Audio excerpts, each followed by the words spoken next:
Hi guys, welcome to my channel. എൻ്റെ പേര് ഐശ്വര്യ. കഴിഞ്ഞ പ്രാവശ്യം ഇതേ സമയത്ത് ഞാനൊരു വീഡിയോ ഇട്ടിട്ടുണ്ടായിരുന്നു കേരള യൂണിവേഴ്സിറ്റി റിലേറ്റഡ് ആയിട്ട്.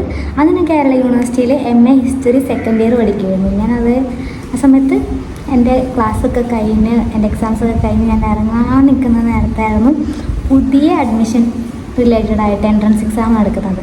അന്ന് ഞാൻ ക്യാമ്പസ് ടൂർ ചെയ്തിട്ടുണ്ടായിരുന്നു, ഹോസ്റ്റൽ ടൂർ. അതേപോലെ ഹോസ്റ്റൽ അഡ്മിഷൻ എങ്ങനെയാണ് രജിസ്റ്റർ ചെയ്യേണ്ടത്, അങ്ങനെ കേരള യൂണിവേഴ്സിറ്റി ക്യാമ്പസ് റിലേറ്റഡ് ഒരുപാട് വീഡിയോസ് ചെയ്തായിരുന്നു. എൻ്റെ യൂട്യൂബ് എടുത്ത് നോക്കിക്കഴിഞ്ഞാൽ ഏറ്റവും കൂടുതൽ വ്യൂസ് കിട്ടിയതാണ്.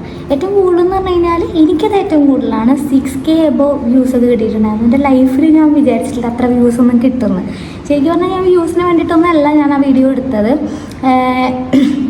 ഇനി പുതിയതായിട്ട് വരുന്നവർക്ക് അഡ്മിഷൻ റിലേറ്റഡ് ആയിട്ടോ ക്യാമ്പസ് എങ്ങനെയാണെന്നോ ക്യാമ്പസിൽ ഡിപ്പാർട്ട്മെൻറ്റ് എങ്ങനെയാണ് ക്യാമ്പസും കോളേജും എന്താ വ്യത്യാസം എന്നൊന്നും അറിയില്ലായിരിക്കും.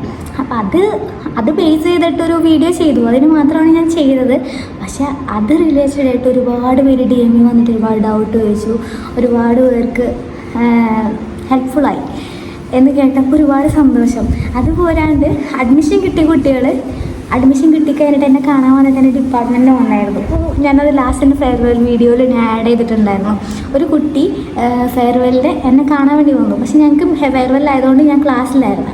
പക്ഷെ ആ കുട്ടി 1 ഹവറിൻ്റെ അടുത്ത് എൻ്റെ ക്ലാസ്സിൻ്റെ പുറത്തും അവിടെ ഒക്കെ ആയിട്ട് എന്നെ കാണാൻ വേണ്ടി നിന്നു. പക്ഷെ ഞാൻ അറിഞ്ഞില്ല. ഞാൻ അറിഞ്ഞപ്പോഴത്തേക്കും ഒരുപാട് ലേറ്റായി. പക്ഷെ ആ കുട്ടിക്ക് ഒരുപാട് താങ്ക്സ്. ആ കുട്ടിയുടെ പാരൻസാണ് എന്നെ കാണാനായിട്ട് നിർബന്ധിച്ചെന്നൊക്കെ കേട്ടപ്പോൾ ഒരുപാട് സന്തോഷമായത്. അപ്പോൾ ഇപ്രാവശ്യത്തെ കേരള യൂണിവേഴ്സിറ്റി ക്യാമ്പസ് കാര്യവട്ടം ക്യാമ്പസിൽ എൻട്രൻസ് എക്സാം ആവാറായിട്ടുണ്ട്. ഒരു മെയ് 20 മുന്നേ ആയിട്ടോ അതിന് 20 ശേഷമായിട്ടൊക്കെ ആയിരിക്കും എക്സാം. April 20 വരെ നമുക്ക് അപ്ലൈ ചെയ്യാം. ഇപ്പോൾ കറൻറ്റ്ലി +2 കഴിഞ്ഞവർക്കും ഡിഗ്രി കഴിയുന്നവർക്കും ഇപ്പം നമുക്ക് അപ്പം തന്നെ മാർക്ക് ലിസ്റ്റും ഇതൊന്നും വേണ്ട, നമുക്ക് എൻട്രൻസിന് അപ്ലൈ ചെയ്യാം.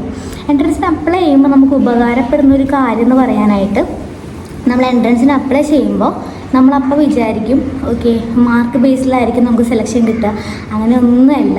നമ്മൾ എൻട്രൻസ് എഴുതി നമുക്ക് എത്ര മാർക്കാണോ കിട്ടുന്നത് അത് ബേസിൽ റിസർവേഷൻ ആണെങ്കിൽ റിസർവേഷൻ, ജനറലാണെങ്കിൽ ജനറൽ, നമ്മൾ മാർക്ക് ബേസിൽ ഹയസ്റ്റ് റാങ്ക് അങ്ങനെ ബേസിലാണ് നമുക്ക് അഡ്മിഷൻ കിട്ടുന്നത്. നിങ്ങളുടെ മാർക്ക് ഇവിടെ നോക്കത്തില്ല. ഇപ്പോൾ +2 ജയിക്കുന്ന ഒരാൾ ഇപ്പോൾ തന്നെ നമ്മൾ അപ്ലൈ ചെയ്യുമ്പോൾ നമ്മൾ എക്സാം എഴുതുന്നതായിട്ടും നമുക്ക് റിസൾട്ട് വരുന്നതായിട്ടും മുന്നേ ആയിട്ടായിരിക്കും നമുക്ക് എക്സാം ഉണ്ടാവുന്നത്, അല്ലെങ്കിൽ റിസൾട്ട് വന്നതിന് ശേഷമായിരിക്കും എക്സാം ഉണ്ടാവുന്നത്.